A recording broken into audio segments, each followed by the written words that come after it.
Well, good evening. My name is Perumalla, and what I've learned about cancer is that cancer doesn't care how old you are. It doesn't care what your ethnicity is. It doesn't care what kind of degree you possess. It doesn't care what your background is. But with amazing organizations like For Pete's Sake, we can help people that are fighting this deadly disease. Back in the spring of 2014, I was diagnosed with testicular cancer, and at that time, I was a healthy young man, 32 years old, and I didn't know much about cancer. Didn't have anybody in my family that had cancer, and so I thought having cancer meant dying. You know, I thought you had cancer and a few months later you would just die. And so as soon as I was diagnosed, I was devastated because I didn't know if I was going to be able to see my son graduate from high school. I didn't know if I was going to be able to walk my daughter down the aisle. And so in the fall of 2014, I had surgery to remove my left testicle, and so because the cancer was only in that area, I didn't have to do chemotherapy up at that point. And right around the exact same time that I was diagnosed with cancer, we had made the decision. We were living in Texas at the time. We had made the decision to move to New York City to start a church in the Upper West Side of Manhattan. And so we decided to move forward with starting this church. And so on July 5th of 2015, my family of four and I, we pulled up in front of our Hamilton Heights apartment in Harlem with our SUV and our U-Haul, and we started our life here in New York City. And so as I was getting adjusted to the new city, the new environment, one of the first things that I did was I got connected to a cancer hospital here in New York City. And so I got connected to Sloan Kettering, and so every 3 months, I'd have my normal blood work and my CT scans, and so for almost a year, everything was normal.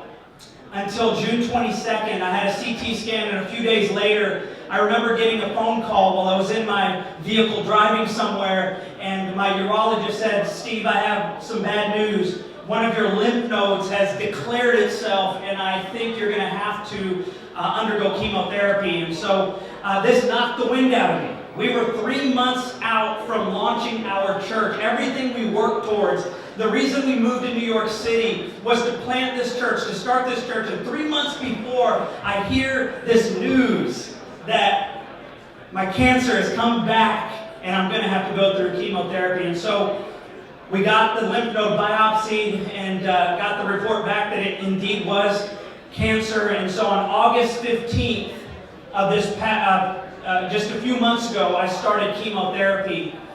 And those of you that have gone through cancer yourself or have had a close friend or family member go through cancer, you will agree with me when I say this. Cancer not only affects the patient, but it affects the family as well.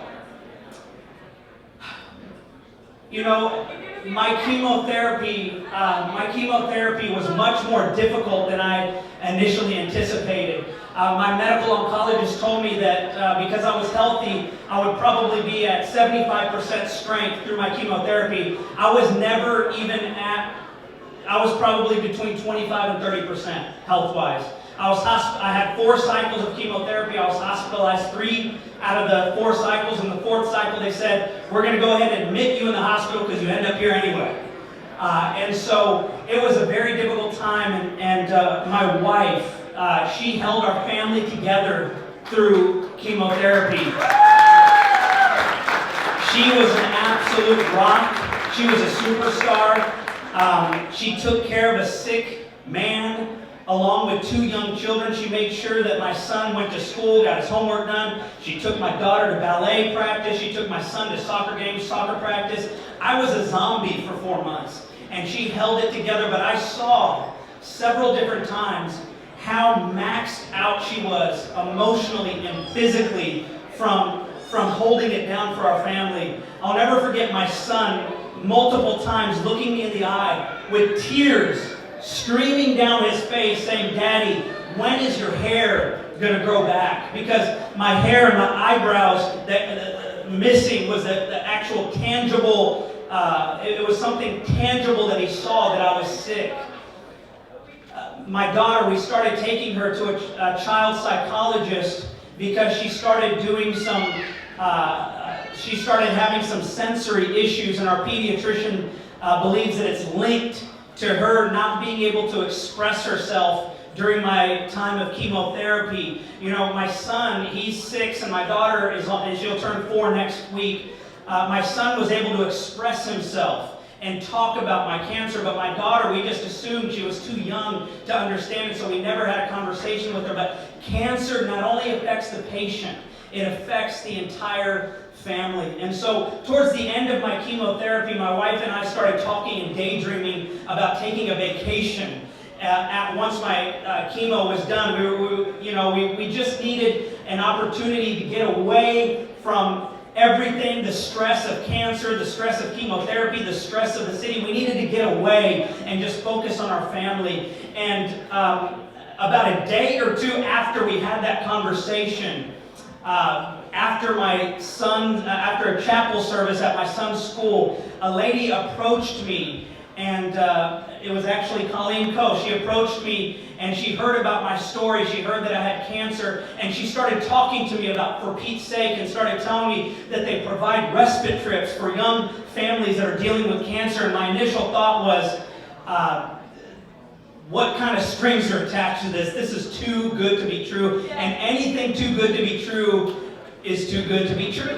And she assured me that there were no strings attached. And so I went back to my wife and I said, "Priscilla, you will never believe who I just spoke to. You know that vacation we were talking about? Somebody just told me how we can take this vacation." And so we went through the application process. We got approved.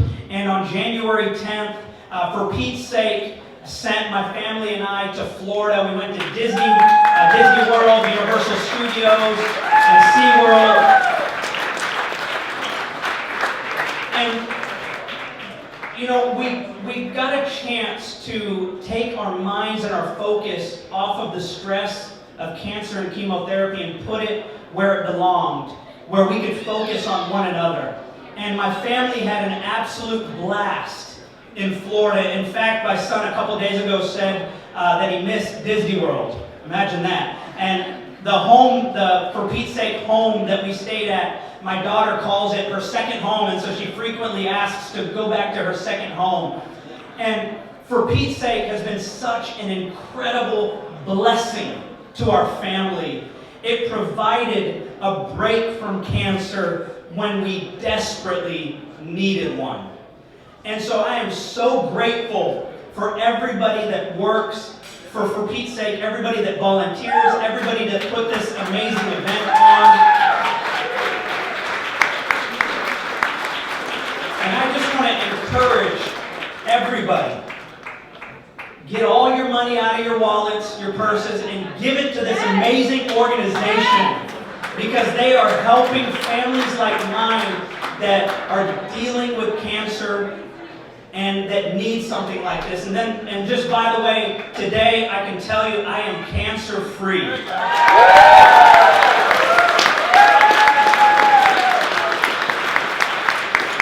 And For Pete's Sake was an invaluable part of my recovery process. So thank you for your time. God bless.